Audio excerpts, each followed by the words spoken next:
さあ始まりました、双子のエッセンス凌介射撃日本一への道。この企画はですね、文字通り、YouTuber の凌介がライフル射撃で日本一を目指す企画です。で、記念すべき第1回なんですけど、今回は、記録会、現状凌介がどれくらい打てるんやっていうねことでね、実際の試合と同じように、時間を測って、試合と同じ60発、記録を取ってみて、最後にいろいろ分析とかもできればなというふうに思ってます。ちなみに今どのくらい練習できてますか？月 1 いければいい子って感じですけど、本当に年数回数えるレベルですかね、大学以降は。正直その高校以降まともにちょっと競技ができてないっていうところで、ちょっと上手い高校生レベルぐらいだとは思いますけど、伸びしろはあるっていう。で、ちなみに今カメラを持っていただいているのが、この企画で射撃場を使わせていただく、J マジックの代表の小山さんにカメラをしていただいてます。よろしくお願いします。これからお世話になります。よろしくお願いします。じゃあ早速なんですけど、ちょっと射撃場の紹介みたいな感じで、これ入ってびっくりしたんですけど、なんかアパートかビルみたいなところをぶち抜いて作ったんですか、これ？そうなんです。もともと商業ビルみたいな形であったものをそのまま居抜きで借りて改造して作りました。すごいですね。僕初めて見ました、この形で。上に普通に人住んでましたね。そうですね。3階が一応シェアハウスという形で、選手の宿舎だったり、集団生活の寮にみたいな形で使っております。アクセスとかも結構良かったですよね。そうですね。駅からここまで徒歩5分か7分ぐらいではすぐ着いてしまうので、まず駅から行けるっていうのがびっくりなんですよね、射撃をやってない人はちょっとあんまりピンとこないかもしれないですけど、射撃場って基本的に山の中で山奥にあることがすっごい多くて、駅から車でね3、40分ぐらいかかるのがデフォじゃないですか。それに比べたら本当にアクセスめちゃくちゃ良くて、僕もこっち東京から来たんですけど、すごく来やすかったです。ちなみにこれ射撃選手が使うってなったら、使い方っていうか予約だったりとか料金とかってどういう風になってますか？そうですね、J マジックの予約関係は全部一括で公式 LINE の方で、承っております。はい。で、料金もそちらには書いてあるんですけれども、使う時が、1人で使う時が1000円、延長1時間500円。リーズナブルですね、個人で使うにしては。物販もやってらっしゃるんですよね。そうですね。一応関東では多分一番お安いのではないかなと思う価格で提供してますね。あれですよね、射撃のライフルのこういうジャケットとかパンツとかも作ってらっしゃいます。そうです。もともとがジャケットのメーカーとしてうちはスタートしているので、そっちがもう主力の事業なんですけれども、上は全メーカー対応でお直しとかもできるようになっていますので、いわゆる直したりフィッティングを直して下で練習みたいな形で、かなり合理的な施設にはなってるかなと思います。僕もこの射撃の用のジャケットを買って結構しばらく経つのと、いろいろルールあるじゃないですか。硬さとか厚さとか、ちょっと引っかかって僕今試合に出れないのでちょっともしよかったら今度一緒に作るの手伝ってください。記録会やっていきます。頑張るぞ。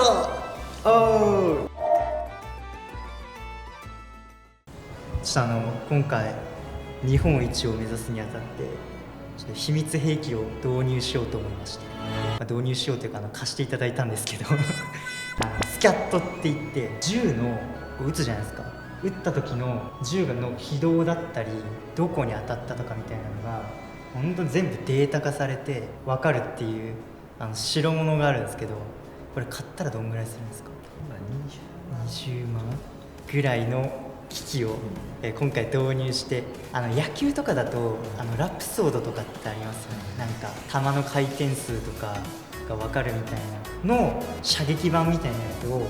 ちょっと今回導入して、自分の射撃の、いいところ悪いところっていうのをしっかりデータで分析して、で練習計画立てたりとか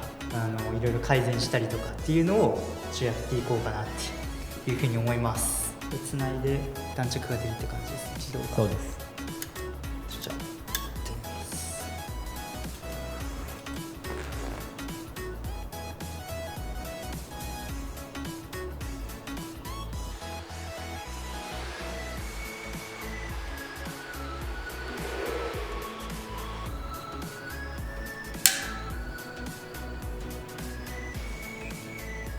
これ今こう出てきて赤からずーっと来て、赤は打った後、銃の動きがどこに、ああそうなんですね。で緑が、打つ1秒前までの動き、で1秒前までが緑で、そこから黄色に入って、で僕の設定だと 0.3 秒、で、青に移って、でそこから着弾点1の一発目が表示された後に、赤くなって、最後どこに銃口が逃げていったかっていうのが表示されています。本当丸裸にされた気分ですごい難しい普段自分がどれだけごまかして打ってるかっていうのがバレちゃうからなじゃあ記録会いきます。さあというわけで記録会がスタートしました。ここからはアフレコで解説をしていきたいと思います。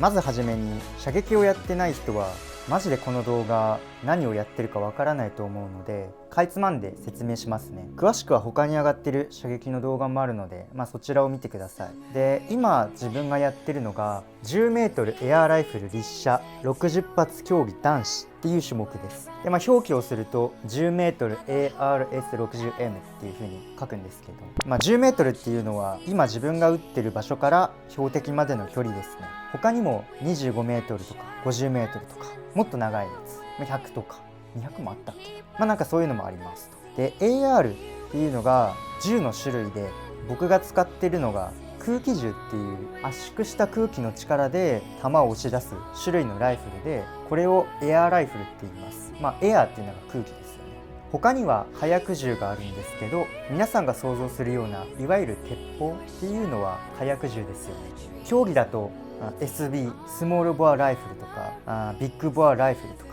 っていうのであります。あと自分はライフルを使ってるんですけど、ピストル競技もあります。例のトルコの無課金おじさんはピストルですね。銃のタイプはマジで本当にいろいろあるので、今度また詳しく説明したいと思います。で、立射ですね。これは姿勢のことなんですが、僕今立って撃ってるんですけど、他にも伏射、伏射って言って伏せて撃ったり、プローンって言うんですけど、あと膝立ちで撃つ、失射っていうのもあります。大体この3つですね。で、自分はスタンド立射しかやったことないです。いずれ残りの2つの姿勢もやるかもしれないですけどね。で、男子、これ性別なんですけど、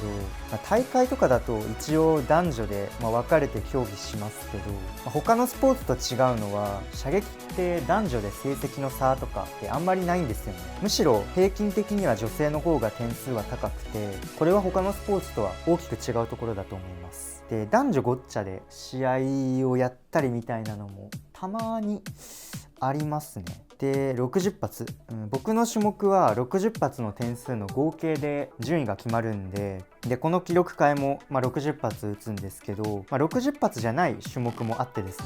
例えば女子選手は40発になったりとか、20発減るんですけど、あとライフル3姿勢っていう立射、失射、伏射のこの全部の姿勢をいっぺんにやるみたいな、そういう種目もあるんですが、それは120発打ちますね。試合時間がだいたい3時間だったかな、男子はみたいな、地獄みたいな種目があるんですが、各姿勢40発を3姿勢やるっていう種目があります。で、試合時間は今日はスキャットって言って電子採点をしているので70分なんですけども、射撃って紙の標的と電子標的っていうのがあって、紙の標的だと標的を自分のところから標的撃つところまで紙を送ったりみたいな、そういう時間があるので、その分時間が伸びます。90分ですね、紙標的だと。で、射撃って一応普通の試験とかと同じで、勉強の試験とかと同じで制限時間が決まってて、決まった時間までに全部、僕の種目だと60発を打ち切らないと、打てなかった分は0点になります。で、実際時間切れになった選手とかも1試合に1人ぐらいはいるんじゃないかな。あと銃が暴発したら0点になります。たまにいますね。撃つ前に引き金に指かけちゃってとか、危ないんでね、良くないんですけど、とか引き金を軽くしすぎて、引き金って重さをいじったりとかできるんですけど、その引き金を軽くしすぎて銃を置く台に置いた瞬間に衝撃でトリガーの噛み合いが外れてみたいな、そういうのもあって、で暴発したら0点になっちゃう。で、話それちゃったんですが、こんな感じで銃とか距離とか姿勢とかいろんな組み合わせによって種目が決まっていきます。組み合わせができないやつもあるんですね。それでさっき言った3姿勢の120発、これは50メートルの火薬銃の種目なんですけど、これが一番、ライフルで花形というか、キングオブライフルみたいな感じで言われてて、で僕が今やってるこの10メートルエアライフル空気銃が一番ベーシックというか、全射撃ライフル射撃選手が一番初めにやる種目がこれですね。でこれで点数ある程度取れないと他の銃の許可、いわゆる免許ですよ、そういうのが取れないんですよね。狩猟とかはちょっとまた別のくくりになるんですけど、普通に競技のライフルやる人はエアライフルやんないと他の種目が取れないっていう感じですね。それから点数の解説も一応しておきましょう。一発の満点が 10.9 っていう、小数点表記なんですけど、そこからどんどん下がっていって最終的に 0.0 になっていくんで、60発だと満点が 654.0 点になりますね。ただこれで順位が決まるわけではなくてですね、この60発本戦なんですよ。本戦というか予選ですね。で最初出場してる選手全員で、60発とか120発とかの本戦を打って、でその点数が高かった上位8人がもう1回点数をリセットして、順位を1回なしにしてですね、点数0にして1からまたファイナルっていう、決勝をすることになります。なので今日はまず本戦の練習をしてるっていうことですね。本戦って言い方するんですけど、実際は予選ですよね。他のスポーツだと自分も射撃始めた時にこの本戦とファイナルっていう言い方すごい戸惑いましたね。そのまんま英語の表記を日本語に丸々訳したんでちょっと変な日本語になってるんです。でちなみにこのファイナルは決勝はですね、このエリミネーションって言って、脱落方式なんですけど、点数低い人からどんどん脱落していって最終的に1対1でタイマーを張るっていう仕組みです。僕の長崎の高校時代の動画が射撃の動画が上がってるんですけど、それがいわゆるファイナルの動画なんで、1人ずつどんどん脱落していなくなってるのが見れるのでよかったら見てみてください。でこのファイナルの何発撃つかとかそうだし、そもそも射撃のルール自体が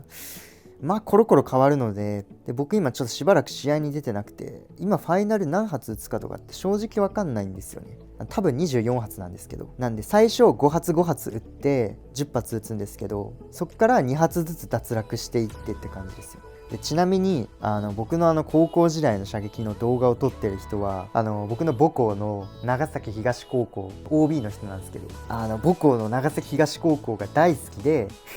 母校の自慢話を授業でしまくった結果受験本番までに試験範囲が終わらなかったっていうA級戦犯の地学の先生です。年に2回しか部活来ないし射撃経験ない素人なんですけど、射撃部の顧問やってましたね。わしが涼介を育てたって言ってましたからね。本当に感謝してますよ。大学のスカウトに向かってこいつは国公立大学を受けるから帰ってくれって言ったのはね、一生忘れませんね。でどのぐらいの点数打てばうまいのかって話なんですけど、高校生の全国大会とかだと654点満点でだいたい600点乗れば上位8人のファイナルには残るのかな。国体だと615点ぐらいで上位8人。ただ国際大会オリンピックとかだと多分632とかだったので、学生社会人よりもその日本と世界その差の方が、大きいような気がしますね。現状日本の射撃ってプロの選手とかっていなくて、賞金が出る大会とかもないですし、実業団とかもうっすらあるんですけど、そういうのも含めて社会人の受け皿がほとんどないので、みんな学生で辞めちゃうんですよね。自分の友達もほとんど辞めちゃったので、結局金稼がないと続けられないですからね。別に僕の動画を全部見て広告収益増やせとかそういうことは言ってませんからね。お金欲しいなんて一言も言ってませんよ。お金欲しいで、僕今その銃の照準器を覗いてるじゃないですか。覗いてるんですよ。でどんな風に見えてるかっていうとこんな感じなんですけど、実際標的というか10メートル先だと完全に点にしか見えてはないんですけど、この黒点を銃の先にあるリングみたいなのと、今僕が覗いている照準器とこの3つを全部重なるようにして、撃つんですけど、3点同心円みたいな言い方しますね。あとはよくスコープってついてるんですかって聞かれるんですけど、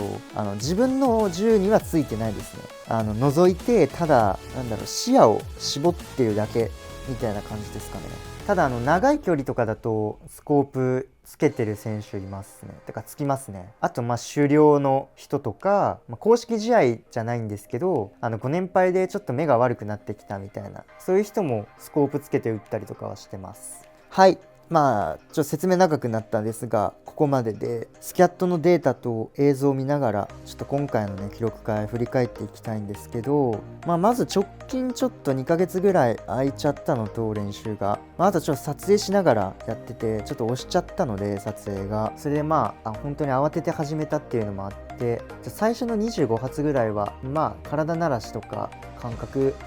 思い出すみたいな感じで打ってますかね。そもそもねちょっと年に数回しか練習できてない時点で感覚もクソもないんですけど、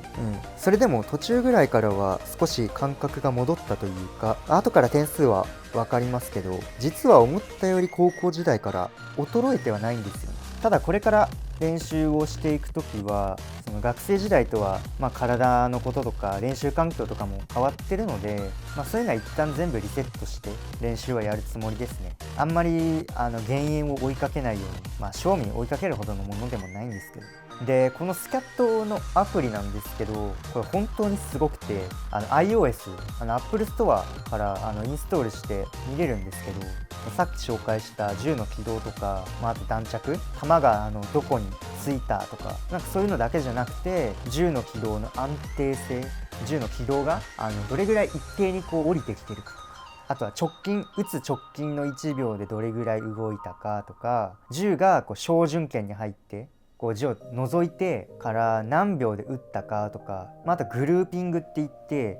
撃った弾がどれぐらい真ん中に集まってるかみたいな、そういうのが本当に全部データで可視化されてて、それも常にスマホとか、パソコンのアプリで確認することができるので、これすごく便利ですね。データの共有とかもできるんで、そのスキャットのアプリをインストールしてたらそのまんま普通にデータの共有ができるし、普通に PDF に書き出してとかそういう風にも見れるので、PDF の方は多分後で概要欄とかに貼っとくと思います。でデータの方をちょっとかいつまんで紹介するとですね、グルーピングは10発を1シリーズっていう風にして、全部で60発なんで6シリーズあるんですけど、後半のシリーズに行くにつれてまとまってはきてますね。直近1秒の銃の動きも、だんだんですけど小さくなってきてるんじゃないかなと。さっきその撃つごとに少しずつ体の感覚が戻ってきたっていう話をしましたけど、これはデータにも表れてますね。こんな感じで自分の体の感覚とデータをすり合わせながら練習をしていくっていうね、これ使い方合ってますよね。ただ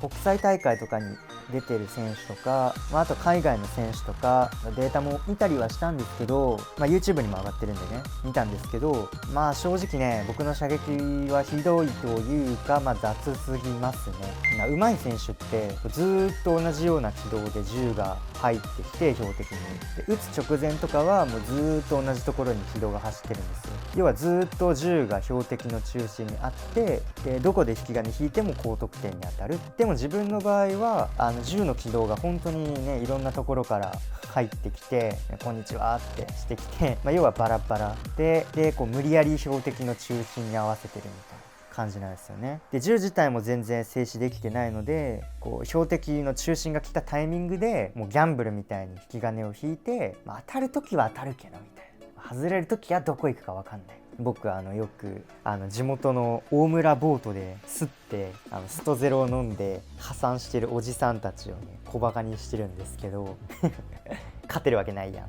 て、やってることそのおっさんたちとはあんま変わんないですからね。最悪ね、当たりさえすれば点数は同じなんで、めちゃくちゃ当てるのが上手ければいいんですけどね。でも確率の問題ですよ。真ん中にずっと止まってる時間が長い方が真ん中に当たる確率は上がるよねっていう話で、結局止めるのが上手い選手に限って、当てるのも上手いですからね、残念ながら。なのでこう銃の軌道を安定させるとか、銃の静止能力を上げるとか、こういう方向性は間違ってはないんじゃないかな。あとはその練習をじゃあどうして軌道を安定させて銃の静止能力を上げるかっていう話なんですけど、まず大前提として、とりあえず射撃場にコンスタントに通って、ある程度練習しないと、正直これはどうしようもないというか、土俵に立てない。後から話しますけど、試合を完走する体力すら正直今ないのかなって思って、現状論外っていうのが結論ですね。なのでコンスタントに射撃場に通い始めないとちょっともうどうしようもないんですけどね。ただその強いて技術的な話をするんだったら、僕結構ね、射撃始めてから割とずーっとこれ悩んでるんですけど、首がきついんですよね。よくその銃を静止させる上で大事なのが脱力とかボーンサポートとかいう風に言われてて、要はその筋肉に銃の静止を頼るんじゃなくて、自分の体を木の棒じゃないけど置物だとこういう風に見立てて、でそこにこう銃を置くみたいな、そういうイメージが大事だよみたいなのはよく言われていまして、だからこう体の力抜いて撃とうねみたいな話なんですけど、僕ね割とこう射撃始めてからずーっとこの上半身のフォームみたいなのがしっくりこなくて、首がきついっていうか、無理やり照準器覗き込んでるのが、映像だと本当によくわかると思うんですよね。客観的な映像で見ると本当にすごくよくわかると思うんですけど、肩にすごく力入ってとか、首筋のところに血管浮いたりとかしてるんで、力入ってるのがよくわかると思うんですよね。これどうすればいいんでしょうね。わかんないんですよね。で今翌日2日後かに編集をしているんですけど、背中の筋肉、僧帽筋とかマジでもうバッキバキで、今の姿勢良くないんだなっていうのは思いますね。あと僕はその銃の軌道がすごいバラバラみたいな話をしたと思うんですけど、じゃあどうやってそれを一定にすればいいのかとかっていうのがちょっとわかんないですよね。マジでどうやんのみたいな。その銃の軌道が自然とこう標的の中心に降りてくることを、自然素点っていうんですけど、自分はねこの自然素点とはかけ離れてですね、もうデータでバレちゃったんで白状しますけど、マジで無理やり合わせてますからね、銃の中心に自然素点とは真反対の人工素点をやってるんでね。どうやったら自然素点合わせられるのかな、分かる人いたら教えてください。マジでアドバイスください。なんで直近でやることは決まりました。まずコンスタントに射撃場に行って上半身の力を抜いた姿勢と自然素点が合う方法を模索するっていう感じですかね。でそろそろ打ち終わりますか。やっぱ疲れてますよね。疲れてくると銃がね今度横に揺れたりとかするんですよね。